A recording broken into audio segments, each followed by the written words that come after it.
Assalamualaikum warahmatullahi wabarakatuh.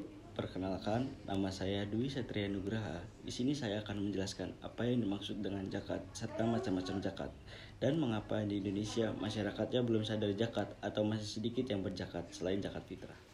Yang pertama, saya akan menjelaskan tentang definisi zakat ataupun pengertian-pengertian zakat. Seperti apa sih itu zakat?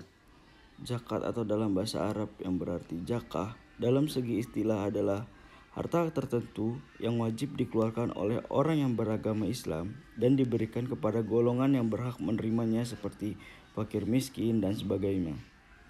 Zakat dari segi bahasa berarti bersih atau suci atau subur, berkat dan berkembang. Menurut ketentuan yang telah ditetapkan oleh syariat Islam, zakat merupakan rukun ketiga dari rukun Islam. Adapun secara makna, ia berarti nama atau sebutan dari sesuatu hak Allah Ta'ala yang dikeluarkan kepada fakir miskin. Ini ditujukan oleh sebuah riwayat di mana Nabi Muhammad SAW mengutus Mu'adz bin Jabal ke Yaman untuk mengambil sebagian harta orang kaya agar diberikan kepada orang yang papa di antara mereka. Adapun secara keistilahan, makna zakat dalam syariat Islam ialah arti seukuran tertentu beberapa jenis harta yang wajib diberikan kepada golongan-golongan tertentu dengan syarat-syarat yang tertentu pula. Bagian dari harta inilah yang dinamai zakat dan didoakan oleh penerimanya agar diparingi keberkatan dari Allah.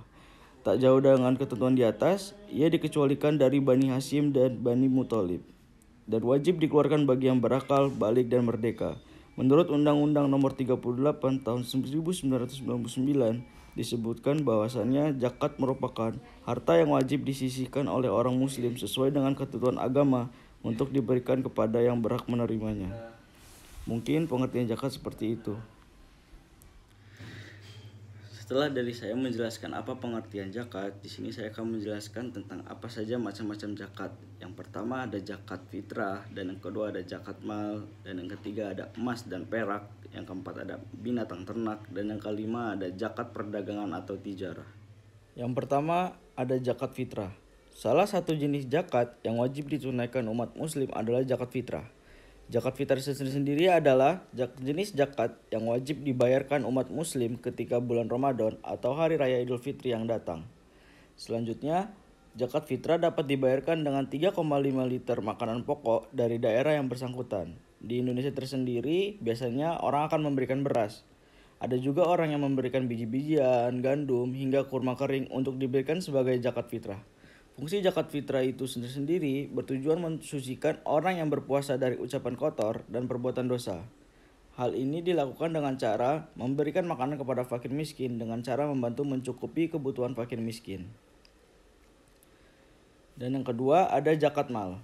Zakat mal adalah zakat penghasilan. Selanjutnya ada beberapa jenis zakat penghasilan, yaitu zakat hasil pertambangan, zakat hasil pertanian, hasil laut, hasil ternak, perak, dan ternak. Masing-masing jenis zakat memiliki ketentuan dan perhitungannya sendiri. Pengelolaan zakat bahkan sudah diatur dalam undang-undang loh. Pengelolaan zakat diatur dalam Undang-Undang Pengelolaan Zakat Nomor 38 Tahun 1998.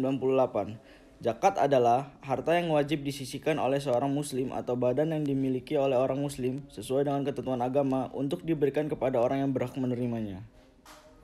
Yang ketiga ada emas dan perak. Ketentuan zakat yang pertama adalah ketentuan zakat emas dan perak.